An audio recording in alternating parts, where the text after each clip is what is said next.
ಜಿ5 ಇರುವಾಗ ನೀವು ನಿಮ್ಮ ನೆಚ್ಚಿನ ಶೋಗಳನ್ನ ಎಂದಿಗೂ ಮಿಸ್ ಮಾಡಿಕೊಳ್ಳುವುದಿಲ್ಲ. ಅದು ಸಂಪೂರ್ಣ ಉಚಿತವಾಗಿ.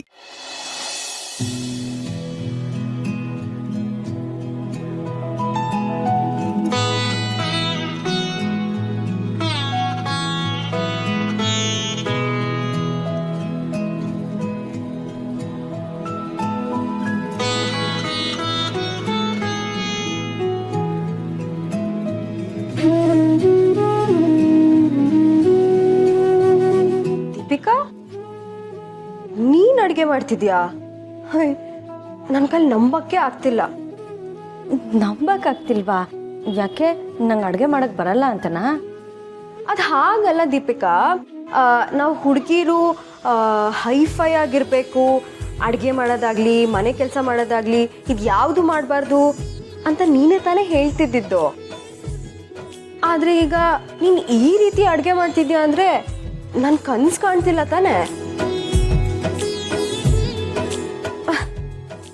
ನನ್ನ ಕನ್ಸಂತೂ ಕಾಣ್ತಿಲ್ಲ. ಹಾಗಾದ್ರೆ ನೀನ್ ದೀಪಿಕಾನೇ ತಾನೆ?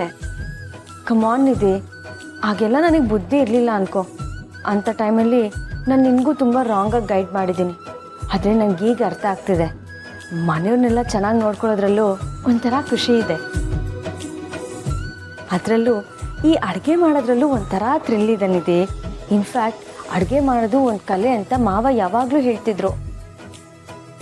ನಾನು ಅದನ್ನು ಸುಳ್ಳು ಅಂದ್ಕೊಂಡಿದ್ದೆ. ಆದರೆ ಈಗ ಅರ್ಥ ಆಗ್ತಿದೆ, ಅಡುಗೆ ಮಾಡೋದು ಬರೀ ಕಲೆ ಅಲ್ಲ, ಮಹಾಕಲೆ ಅಂತ.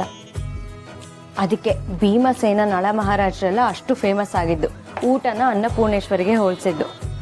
ಇಬ್ರು ಏನು ಮಾತಾಡ್ತಿದ್ದೀರಾ? ನೀವಿಬ್ರು ಈ ರೀತಿ ಮಾತಾಡೋದೇ ಆದರೆ ಹಾಲಲ್ಲಿ ಕುತ್ಕೊಂಡು ಆರಾಮಾಗಿ ಮಾತಾಡಿ. ಅಡುಗೆ ಕೆಲಸ ಏನಿದ್ರು ನಾನು ನೋಡ್ಕೊಳ್ತೀನಿ. ಯಾಕೆ, ನಾನು ಅಡುಗೆ ಮಾಡ್ತೀನಿ ಅಂದರೆ ಮನೆಯವ್ರು ಯಾರು ತಿನ್ನಲ್ಲ ಅಂತಾರ? ನೀನೋಗಿ ಮಗುನ ನೋಡ್ಕೊ, ನಾನು ಅಡುಗೆ ಮಾಡ್ತೀನಿ. ಅದು ಹಾಗಲ್ಲ ದೀಪಿಕಾ, ನಿನ್ನೊಬ್ಳಿಗೆ ಇದೆಲ್ಲ ಕಷ್ಟ ಆಗತ್ತೆ. ಪರವಾಗಿಲ್ಲ, ನೀನು ಇದರಲ್ಲಿ ತಲೆ ಹಾಕ್ಬೇಡ. ನಾನು ಇವತ್ತು ಅಡುಗೆ ಮಾಡ್ತೀನಿ ಅಂದರೆ ಮಾಡ್ತೀನಿ. ಕಷ್ಟಗಳನ್ನ ಫೇಸ್ ಮಾಡೋದು ನನಗೂ ಚೆನ್ನಾಗಿ ಗೊತ್ತು. ನೀನು ನಡಿ ಇಲ್ಲಿಂದ. ದೀಪಿಕಾ, ನನ್ನ ಮಾತು ಕೇಳು. ನೀನು ಇಲ್ಲಿ ನನಗೆ ಡಿಸ್ಟರ್ಬ್ ಮಾಡೋಕ್ಕೆ ಅಂತಲೇ ಬಂದಿದ್ಯಾ? ನಾನು ಅಡುಗೆ ಮನೆಯಲ್ಲಿ ಅಡುಗೆ ಮಾಡೋದನ್ನ ನೀನು ಸಹಿಸ್ಕೊಳ್ಳಲ್ಲ ಅಲ್ವಾ? ಸುಮ್ಮನೆ ನಡಿ ಆಚೆಗೆ. ಅದಕ್ಕೆ ನೀವೇನು ಚಿಂತೆ ಮಾಡಬೇಡಿ, ನೆಮ್ಮದಿಯಾಗಿ ಮಗು ಜೊತೆ ಆಟ ಆಡ್ಕೊಂಡಿರಿ. ದೀಪಿಕಾಗೆ ನಾನು ಹೆಲ್ಪ್ ಮಾಡ್ತೀನಿ. ನೀವು ನನಗೆ ಅಡುಗೆ ಕಲಿಸ್ಕೊಟ್ಟಿರೋದು ನಂಗೆ ಫುಲ್ ನೆನಪಿದೆ.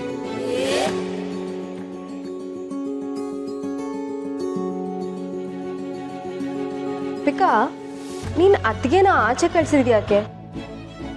ಅವ್ರ ಮೇಲಿರೋ ಕಾಳಜಿಯಿಂದ ತಾನೆ, ಅಥವಾ ಮಗು ಮೇಲಿರೋ ಕಾಳಜಿಯಿಂದನಾ?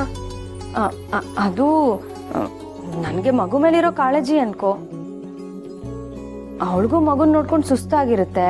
ಈ ಅಡುಗೆ ಕೆಲಸ ಎಲ್ಲ ಮಾಡೋದ್ರಿಂದ ಇನ್ನೂ ಸ್ಟ್ರೆಸ್ ಆಗುತ್ತೆ. ಅದಕ್ಕೆ ಹಾಗೆ ಹೇಳಿದೆ. ಅದೆಲ್ಲದಕ್ಕಿಂತ ಮುಖ್ಯವಾಗಿ ಇವತ್ತು ಅಡುಗೆನ ನಾನೇ ಮಾಡಬೇಕು ಅನ್ನಿಸ್ತು, ಅದಕ್ಕೆ ಹಾಗೆ ಹೇಳಿದೆ, ಮತ್ತಿನ್ನೇನಿಲ್ಲ. ಓಹೋ, ಹಾಗಿದ್ರೆ ನಿನಗೆ ಅತ್ತಿಗೆ ಮೇಲೆ ಏನೂ ಕಾಳಜಿ ಇಲ್ಲ ಅಂತ ಅನ್ನು. ನೋಡು, ನೀನು ನನಗಿಲ್ಲಿ ಡಿಸ್ಟರ್ಬ್ ಮಾಡ್ತಿದ್ಯಾ. ನೀವೆಲ್ಲ ಸೇರ್ಕೊಂಡು ನನ್ನ ಅಡುಗೆನ ಹಾಳು ಮಾಡ್ತೀರಾ ಅಷ್ಟೇ. ನೀನು ಹೋಗಿಲ್ಲಿಂದ. ಅಲ್ಲ ದೀಪಿಕಾ, ನಾನು ಹೆಲ್ಪ್ ಮಾಡ್ತೀನಿ. ನಿನ್ಗೊಬ್ಳಿಗೆ ಇಷ್ಟೆಲ್ಲ ಮಾಡೋಕ್ಕಾಗತ್ತಾ? ಮೊದಲನೇ ಸಲ ಗಂಡನ ಮನೆಯಿಂದ ತವ್ರ ಮನೆಗೆ ಬಂದಿದ್ಯಾ. ನೀನೀಗ ನಮ್ಮ ಗೆಸ್ಟು. ಹೋಗು, ಸಂಜೆ ಕಾಯ್ತಿರ್ತಾರೆ, ಅವ್ರ ಜೊತೆಲಿ ಹೋಗಿ ಮಾತಾಡು. ನಾನು ಅಡುಗೆ ಮುಗಿತಿದ್ದ ಹಾಗೆ ಊಟಕ್ಕೆ ಬಂದು ಕರಿತೀನಿ. ಸರಿ, ಇಷ್ಟೆಲ್ಲ ಅಡುಗೆನ ನೀನು ಒಬ್ಬಳೇ ಮಾಡಬೇಕು ಅಂತ ಡಿಸೈಡ್ ಮಾಡಿದ್ಯಾ? ನಿನ್ನಿಷ್ಟ, ಚೆನ್ನಾಗಿ ಮಾಡು. All the best.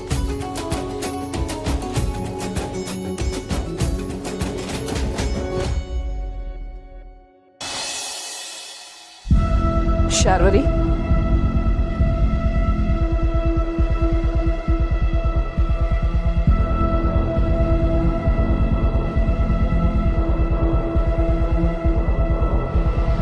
ನೋಡಿದ್ಯಾ ಮನೆಯವರು ನಿನ್ನ ಮೇಲೆ ಎಷ್ಟು ಪ್ರೀತಿ, ಎಷ್ಟು ಗೌರವ ಇಟ್ಕೊಂಡಿದ್ದಾರೆ ಅಂತ. ನೀನು ಊಟ ಮಾಡಿಲ್ಲ ಅಂತ ಮಕ್ಕಳು ಊಟ ಮಾಡಿರಲಿಲ್ಲ. ನಿನ್ನ ಮುಖದ ಮೇಲೆ ನಗು ತರಿಸೋದಕ್ಕೆ, ನಿನಗೆ ಸಮಾಧಾನ ಮಾಡೋದಕ್ಕೆ ಅವ್ರು ಎಷ್ಟೆಲ್ಲ ಪ್ರಯತ್ನ ಪಟ್ಟರು. ಮನೆಯವರೆಲ್ಲರೂ ನಿನ್ನ ತುಂಬ ನಂಬಿದ್ದಾರೆ. ಮಕ್ಕಳು ನಿನಗೆ ತಾಯಿ ಸ್ಥಾನ ಕೊಟ್ಟಿದ್ದಾರೆ. ಆ ಸ್ಥಾನಕ್ಕಾದರೂ ಬೆಲೆ ಕೊಡು. ಇಂಥ ಕುಟುಂಬ ಸಿಗೋದಕ್ಕೆ ನೀನು ಪುಣ್ಯ ಮಾಡಿದ್ಯಾ. ಅಂಥದ್ರಲ್ಲಿ ಈ ಮನೆಯವ್ರ ಮೇಲೆ ನೀನು ಸೇಡ್ ತೀರಿಸ್ಕೊಳಕ್ಕೆ ಹೊರಟಿದ್ಯಲ್ಲ. ನೀನು ಮಾಡ್ತಿರೋ ಕೆಲಸ ನಿನ್ನ ಮನಸ್ಸಾಕ್ಷಿಗೆ ಸರಿ ಅನ್ಸತ್ತ? ಮನುಷ್ಯತ್ವ ಇರೋರು ಯಾರು ನಿನ್ನ ಹಾಗೆ ಯೋಚನೆ ಮಾಡಲ್ಲ. ಸಿಕ್ಕಿರೋ ಪ್ರೀತಿನ ಉಳಿಸ್ಕೊಂಡು ಬದುಕಬೇಕೆ ಹೊರತು ಪ್ರೀತಿಸೋರ್ ಮೇಲೆ ದ್ವೇಷ ಕಾರ್ತಾ ಜೀವನ ಹಾಳು ಮಾಡ್ಕೋಬಾರ್ದು. ಹೌದು, ಮನೆಯವರು ನನ್ನ ಮೇಲೆ ತುಂಬ ಪ್ರೀತಿ ಇಟ್ಕೊಂಡಿದ್ದಾರೆ, ತುಂಬ ನಂಬಿಕೆ ಇಟ್ಕೊಂಡಿದ್ದಾರೆ. ನಾನು ಮುಂಚೆಯಿಂದನೂ ನಿನಗೆ ಅದನ್ನೇ ಹೇಳ್ತಾ ಇದ್ದೆ. ಬಾಯಿ ಮಾತಲ್ಲಿ ಹೇಳೋದಕ್ಕೂ ಮನಸ್ಸಿಂದ ಅರ್ಥ ಮಾಡ್ಕೊಳ್ಳೋದಕ್ಕೂ ತುಂಬ ವ್ಯತ್ಯಾಸ ಇದೆ ಶಾರ್ವರಿ. ಮಕ್ಕಳು ನಿನ್ನ ಬೇಡ್ಕೊಂಡಾಗ ನಿನ್ನ ಕಣ್ಣಲ್ಲಿ ಬಂದಿದ್ದ ನೀರು ಸುಳ್ಳಲ್ಲ ಅಂತ ಅಂದ್ಕೊಂಡಿದ್ದೀನಿ. ಈಗಲೂ ನಿನಗೊಂದು ಅವಕಾಶ ಕೊಡ್ತೀನಿ. ಹಿಂದೆ ನಡೆದಿರೋದನ್ನೆಲ್ಲ ಮರೆತು ನಿನ್ನ ತಪ್ಪುಗಳಿಗೆ ಪ್ರಾಯಶ್ಚಿತ ಅನ್ನೋ ಹಾಗೆ ಈ ಮನೆಯವ್ರ ಜೊತೆ ಬೆತ್ತು ಅವ್ರ ಸೇವೆ ಮಾಡಿಕೊಂಡು ಖುಷಿಯಾಗಿರೋದನ್ನು ಕಲಿ. ನಿಜ ತುಳಸಿ,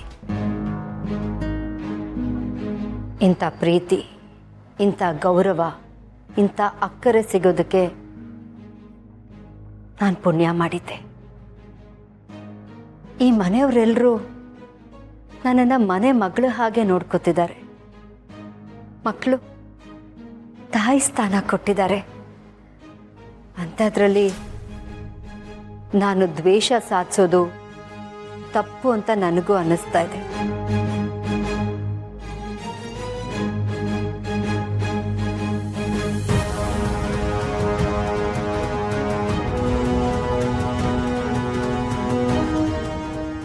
ಇಷ್ಟು ದಿನ ಮನೆಯವರೆಲ್ಲರ ಜೊತೆ ತುಂಬ ಕೆಟ್ಟದಾಗಿ ನಡ್ಕೊಂಡೆ.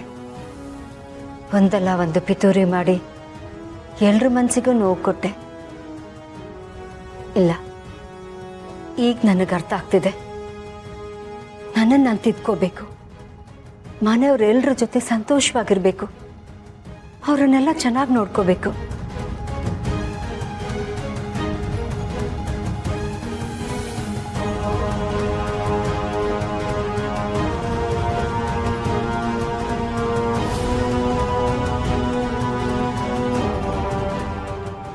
ಹೀಗೆಲ್ಲ ಹೇಳ್ತೀನಿ ಅಂತ ಅಂದ್ಕೊಂಡಿದ್ಯಾ ತುಳಸಿ?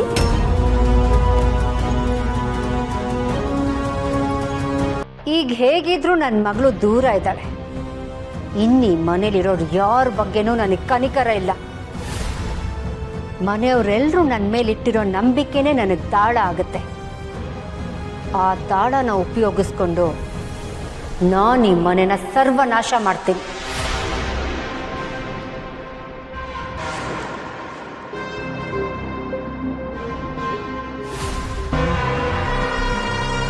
ಇಲ್ಲ ಶಾರ್ವರಿ, ಮನೆಯವ್ರು ಎಲ್ರ ಪ್ರೀತಿಗೂ ನೀನು ಸೋಲ್ತೀಯ ಅನ್ಕೊಂಡಿದ್ದೆ. ಆದ್ರೆ ನೀನು ಬದಲಾಗೋ ಜಾತಿನೇ ಅಲ್ಲ. ನಿನ್ ಮನ್ಸಲ್ಲಿರೋದು ರಾಕ್ಷಸತ್ವ. ನಿನ್ ಮಾತಲ್ಲೇ ಗೊತ್ತಾಗ್ತಾ ಇದೆ ನೀನೆಂತ ಕ್ರೂರಿ ಅಂತ. ನೀನ್ ಬದಲಾಗೋದಕ್ಕೆ ಒಂದು ಅವಕಾಶ ಕೊಡೋಣ ಅನ್ಕೊಂಡೆ.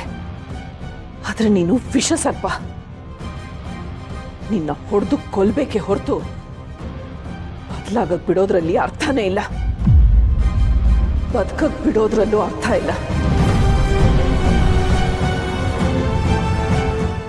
ZEE5 ಆಪ್ ಡೌನ್ಲೋಡ್ ಮಾಡಿ ಎಲ್ಲಾ ಸಂಚಿಕೆಗಳನ್ನು ಸಂಪೂರ್ಣ ಉಚಿತವಾಗಿ ನೋಡಿ.